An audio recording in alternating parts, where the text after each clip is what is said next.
Muraho neza kandi muraho nongeye kubasuhuza amahoro y'Imana abe namwe ndetse imigisha yose Uwiteka atanga namwe ibashikeho. Nongeye kugaruka mu kiganiro rero ni Arijo AI TV show. Nongeye kugaruka mu kiganiro uyu munsi nje kuvuga ibintu bikomeye cyane. Sinzi noneho ko uyu munsi buri buze kubifata cyangwa se ko muri buze kubyumva, ariko ni ibintu bikomeye ndetse by'ingenzi. Uyu munsi nzanye ikiganiro kivuga ku mpamvu abantu benshi baguma mu ngo zibababaza. Uku ni ukuri abantu benshi bakunda kutavuga, ariko uyu munsi nahisemo kugira ngo tubiganireho, wumve impamvu bariya abantu baba muri ziya ngo zibababaza ariko bakanga bakagumamo. Ibi ngiye kubivuga si uko abantu benshi batabizi, barabizi pe, ariko ntibabivuga. Niyo mpamvu ujya ugasanga ingo nyinshi zirimo abagabo bababaye cyangwa se abagore bababaye, ariko rimwe na rimwe bakagumamo ntibaveyo rwose, bakavuga ati oya, ahangaha niho urupfu rwanjye ruri. Yego, tugiye kureba rero impamvu zigera muri 5. Ukurikirana ikiganiro cyanjye cyose ugere ku mpera zacyo kugira ngo zimenye. Ikindi kandi ntiwibagirwe gukora subscribe ku utarayikora, ndetse urayikinge, uze gushyiraho na comment, birarushaho kudufasha no kutwubaka. Reka dutangire rero. Impamvu ya mbere nta yindi, abantu baguma mu ngo zibababaza kubera gutinya gutakaza ibyo bubatse. Ni kuvuga ngo umugore ashobora kwihanganira kuguma mu rugo rurimo akababaro, agahinda n'intimba, cyangwa se umugabo akemera kuguma mu rugo rutamuhaye ibyishimo habe na gato, ariko akagumamo. Rero rimwe na rimwe usanga abantu benshi baguma muri izo ngo kubera gutinya gusenya ibyo bubatse cyangwa se ibyo bamaze igihe barubatse. Rimwe na rimwe umugore usanga yanga kwisigira abana, bati si abana bagenda basiga, ubuse ndasiga inzu yanjye nje gukodesha, ubuse ndasiga izina nari mfite. Mwabagore mwe ndagira ngo babwire, kwitwa umugore ufite umugabo ni izina rihambaye cyane, mukwiye kubaha ndetse no kurisigasira. Izina kwitwa umugore ufite umugabo ni ibintu abantu benshi bashakisha ariko ntibajya bapfa kubibona. Rero niba ufite umugabo kandi nawe wa mugabo ukaba ufite umugore, gerageza wubake cyangwa se usigasire iryo zina. Hanyuma ikindi ni icyubahiro. Icyubahiro, buriya umuntu yubatse afite urugo arubahwa pe, abantu bose baramwubaha. Rimwe na rimwe rwose ugasanga hari abantu baguha icyubahiro utari uzi ko unakwiriye.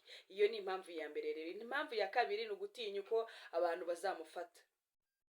Abantu bazambona bate, bazavuga iki, ese bazamfata bate? Icyo kintu kigatuma akababaro kaba nk'igifungo kirusha ingoyi imuremereye cyane. Akavuga ati sinshobora gusenya urugo rwanjye, abantu batazamfata nabi, batazambona nabi, ese bazatekereza ko ari njye mubi, ese bazatekereza ko ari njye udashobotse. Mbese ugasanga icyo nacyo kibaye ikindi cya gatatu, kwiyumvisha ko bizahinduka. Ugasanga umugore ari mu rugo akavuga ati reka nihangana, ahari umugabo wanjye azahinduka, azabona ko ndi umugore mwiza, azabona ko mukwiriye, hanyuma yongera ahinduke abe umuntu mwiza. Ugasanga umuntu abaye mu kababaro k'igihe kirekire, kandi nyamara rimwe na rimwe wa muntu akazatinda guhinduka cyangwa se akanahinduka vuba. Birashoboka rero. Ibyo nabyo ni ibintu, icyo nacyo ni ikintu gituma umugore adashobora kuva mu rugo rwe cyangwa se umugabo adashobora kuva mu rugo rwe. Ikindi kintu cya kane, kubura hajya.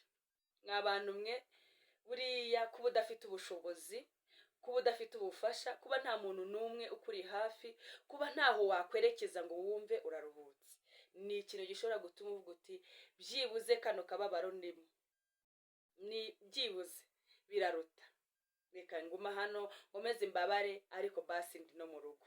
Ugasanga umuntu agumye muri urwo rugo rurimo akababaro gutyo, yanze kuruvamo kubera ko adafite ahajya. Ikindi cya gatanu rero ni ugutinya kuba wenyine. Hari abantu batinya kuba bonyine, hari abantu batinya kuba muri place nye, mbese kubaho nta muntu wundi bari kumwe, we akumva ntago yabishobora. Kuba mu mubabaro bisa nkaho kuba mu mubabaro kwiwe bigasa nkaho byoroshye kurusha kubaho wenyine. Uwo muntu nawe iyo afite iyo myitwarire cyangwa se iyo yiyumva gutyo, atinya kuva mu rugo rwose akagenda. Rero nk'umwanzuro nafata cyangwa se nk'igitekerezo nabaha njyewe, niba uri muri ubwo buzima bubabara cyangwa se bwo kubabara, menya ko kwihangana bidasobanura ntabwo bisobanura gukomera. Kuba uri muri ubwo buzima bukugoye gutyo, ntabwo kwihangana bisobanura gukomera. Rimwe na rimwe usanga rimwe na rimwe habayeho kwibeshya, urategereje ngo umuntu azahinduka ntahinduke, urabuze ngo ubuse abantu bazabifata gute, n'ubundi ugasanga hari ukundi bagufata noneho uri muri ako kababaro, ugasanga nabyo si byiza, mbese ukumva ni ibintu birebire. Rero uyu munsi nicyo kiganiro nateguye kuvugaho. Murakoze cyane, kora subscribe wowe utarayikora, hanyuma wowe wayikoze ukande like, ndetse uze kwandika comment munsi aho ngaho wowe uko ubyumva cyangwa se uko ubibona. Ikindi ntiwibagirwe gusharinga inshuti zacu ziba zikeneye kumva amasomo nk'aya ngaya.